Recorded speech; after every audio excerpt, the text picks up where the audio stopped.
یہ کسی اور کی نہیں ہے،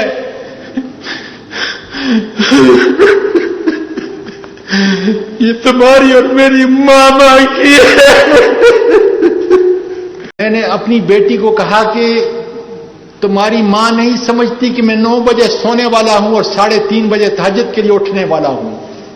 ساری زندگی میں نے اس کے ساتھ گزاری ہے، اور اس کو پتہ نہیں کہ چند دن پہلے 13 اکتوبر کی صبح کو جو مجھے اٹھا کے یہ ظالم لے گئے، اس وقت میری ویڈیو بنائی، اور آج کل ویڈیو کو کنورٹ کرنا، جیلی ویڈیو بنانا کوئی مشکل کام نہ تھا۔ وہ پھر سسکیوں میں بولتی رہی کہ ڈیڈی یہ کسی اور کی نہیں ہے،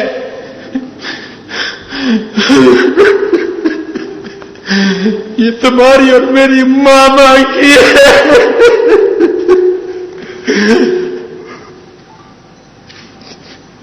میں نے کہا بیٹا یہ کیسے ممکن ہے؟